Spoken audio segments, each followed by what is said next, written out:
let's get this over with. Let's break the seal. Here we go.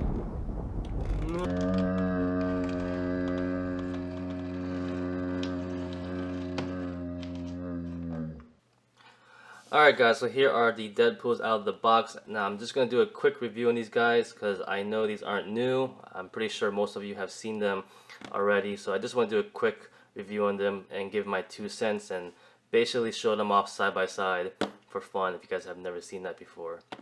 So first off, obviously 2 different kinds of variants. One's red, the more classic looking Deadpool. One is the X-Force. For the packaging of Hasbro, this is actually the variant in package. This is the one that came out for the toy line. And they both have minor differences, but they're essentially the same exact figure. He is the X-Force version. He is the more classic version. He has an X on his chest over here. He does not. Other than that, the guns and the weapons are basically different colors.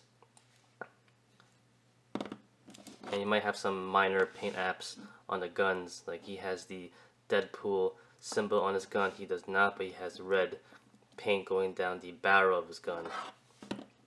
But other than that, it's still a pretty cool figure. I do like it a lot.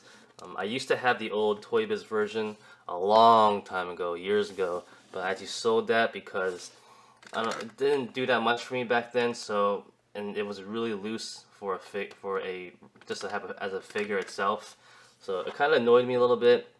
The joints were loose. The body type I didn't like a lot, so I sold it. And this one I like a little better. Obviously this is not the perfect figure itself, but it still looks pretty cool, more modern looking. I like the straps. The new Marvel Now Deadpool, I believe, has different straps. He has the brown straps going down the over here on the side of his shoulders. But I do like this strap a lot better. It looks more modern in my opinion and gives the character a little bit more accent, I guess you could say. I do like the head sculpt. People say it's a little bit bigger or too big in their opinion, but I still like it. I think it's a lot better looking than the Toy Biz version, which is a lot smaller. And I like the more defined jaw and head on this one. Other than that, the gun is pretty basic, nice machine gun. The hands, however, on the other hand, are a little bit, you know, you might not like it because they're molded specifically for the gun. So when he holds his Katana Swords, they might not be the best grip for it. However, the other hand is okay. See right there. So something like that, I would probably just trade out the hands for something different, a little bit better. Going back to the Katana Swords in the back, what I like about this one compared to the Toy Biz version is that the Toy Biz version actually had a huge rack, I guess you could say, where it made an X basically holding the Katana Swords, and also had little holders for the mini AK-47s, which was pretty cool, but it was really bulky in my opinion. I like these a lot better. These, you can actually, as you can see, it's really slim, and you can actually take these off if you want. You could also not only do that, but you could basically position it any way you want. Get these back in really quickly.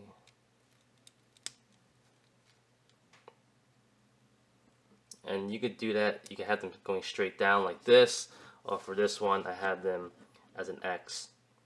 So you have a little more diversity there. But like I said before, I do like the option of taking these off, which is pretty cool. Over here, he has a gun holster, which is pretty decent and nothing special about that, but it's nice to have. Getting into articulation really quickly, if you guys do not know about it. He has a ball joint head on a hinge. It goes up, down, left, and right. He has a butterfly shoulders over here, so they go in and out. Ball joint at the shoulders. Bicep swivel, 2 points at the elbow. He has a wrist swivel and a hinge, so that's nice too. Ab joints, waist. He has the annoying wide jointed hips, so you had to rotate the thigh a little bit to get it up. Thigh swivel, 2 points at the knee. He has a rotation at the foot and a little of a pivot. No, more of a swivel, but no pivot though, which kind of sucks. But you still get some decent poses out of him, but it's just not the best. But as a figure itself, for just posing wise, he looks pretty cool in my opinion. I like how it looks. The gray one, I wanted the red one more than the gray one, but it's just cool to have both of them just in case. You could do something fun with him. I'm going to customize these. As much as I paid for these guys, I'm still going to customize them because I wanted to make them to my liking, obviously, if I'm going to pay so much money. And so what I'm going to do probably is switch out the lower waist for T-jointed hips for better articulation, change the arms, maybe change the hands, and basically keep the whole upper body and head. So we'll see how that looks. But overall, yeah, like I said, it still is a fun figure. It might not be the best figure, might not even be the best Deadpool figure, but that's to your own opinion. Some people like it, some people don't. Some people prefer the original one from Toy Biz. Like I said, you know, I like this one a little bit better. They both have their own pros and cons on them, but I could have spent the money and I rebought the Toy Biz one, but I just like this one a lot better. I don't know why. Something about it. Yeah. So let's get into some size comparisons and wrap this video up. Size comparisons, here are the Deadpools of some of the other 6-inch figures from different lines. I think they match up pretty well and nicely compared to the other figures, so no problems there and no complaints. As you can see right here, I have the old Deadpool figurehead with no mask from the Toy Biz version.